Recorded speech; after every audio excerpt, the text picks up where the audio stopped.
po ako sa YouTube. Ito, sa kalagitnaan po ito.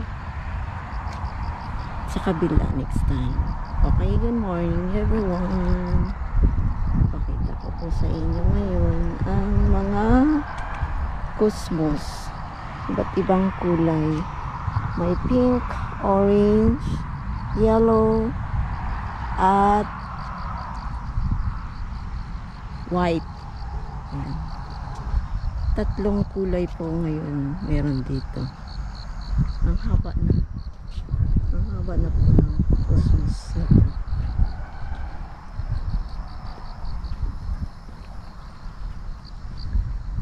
Mataba siya. Yan po kasi yung ilog. Ang haba-haba po na ito. Masarap pumunta doon sa gitna. Kaso maputik. Kasi sunod-sunod doon. Sunod-sunod kasi ang ulan. Yan, masarap po dito. Magmuni-muni sa ilog. Ito po yung orange niya. Yan po yung orange. Yan. Orange. Ay! May purple po pala siya. Yan, may violet po siya. Apat pala ng kulay. Pink, orange, yellow, white, tsaka purple. Yan po ang kulay niya. Early in the morning. Medyo madilim pa po dito sa dito. Ang ganda tingnan kasi sa paligid puro mga bulaklak. Doon sa dulo tayo punta. Doon po sa pinaka main, nandun po yung pink molly crush. Papakita ko po sa inyo. Talagang ano na siya eh. Yung nagpipink na siya konti. Napakaganda po rito talaga. Yan. Kanina pa ako dito sa ilog. Nag-exercise. Mas maganda kasi talaga mag-exercise tayo tuwing umaga para mababanat ang mga buto-buto at always yan. Mga buto-buto. Matandaan na kasi. Yan, kailangan alagaan ng katawan. Yan, ang gaganda ng mga bulaklak. Puro kusmus po to. Ang lawak-lawak. Yan, kusmus po yan lahat. Yan, ang lawak ng kusmus. Ang lawak.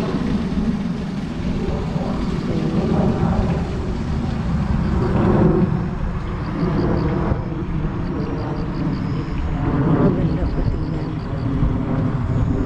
Kusmus. Po sa ilog.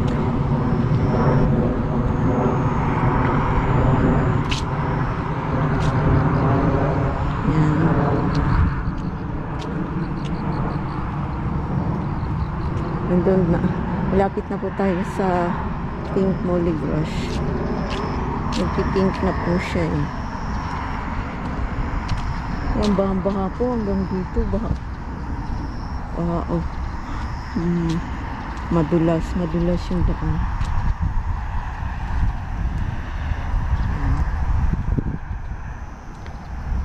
Daming nag-exercise.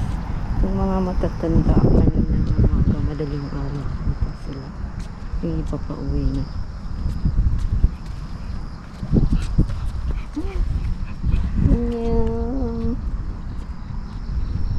Ayan, nagaganda. Ito, pink muli. Cosmos pa rin to. Ay, iba naman ang kulay dito. Ito, white naman siya. Tapos, may red pala siya. May red, may pink, may white, may violet, purple. Ang dami palang kulay. Dami palang kulay ng cosmos. Yan o. Ang cosmos, talagang sumisibol po siya pag autumn na. Ang lamig dito. Kailangan pag pumunta po kayo sa ilog, magdamit na po kayo ng pang autumn, mag jacket na po kayo kasi ang lamig, super lamig. Yan, ang gaganda, ang ganda ng mga bulaklak. Palapit na po tayo sa Pink Molly Brush. Yan.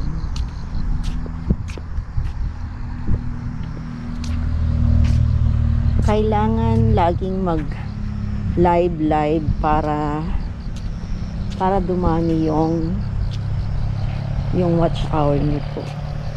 Ang ganda ng white tsaka pink. Ito naman red. May white, pink na cosmos tsaka yellow. Tingnan nyo po, oh. Napakalawak ng mga ano rito, ang daming bulaklak rito, sari-saring bulaklak. Ayan, nandyan na tayo sa Pink Molly Brush. Tingnan nyo po, napakaganda na siya kasi September, mag-October na eh. October, November, super ganda na rito kasi yung Pink Molly Brush. Ayan, tsaka cosmos. Yan yung mga cosmos.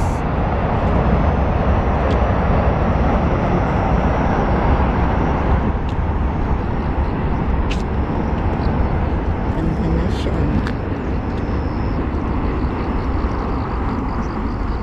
Medyo baha yung ilog.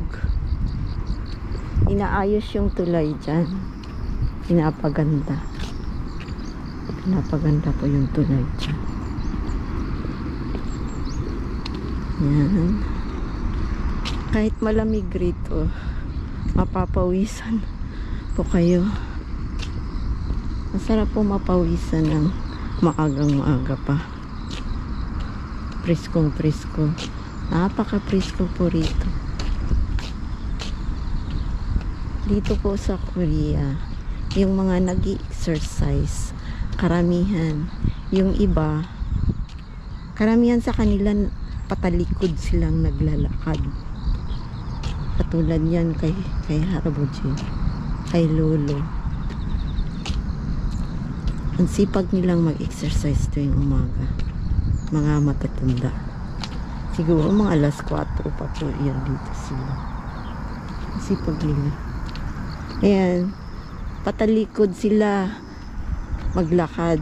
Tapos yung iba naman nagpapaa sila maglakad. Yan lang po yung bahay namin sa tapat, malapit lang. Yan lang po yung bahay namin. Ayan.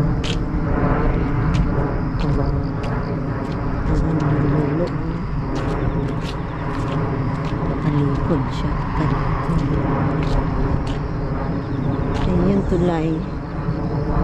Ni-renovate yung tulay eh. Papakita ko sa inyo. Ang ganda na sa loob. Mukhang may ibang gagawin eh. Yung tulay na yan. Let's go. Ito po yung Pink Molly Brush. Ito na po siya.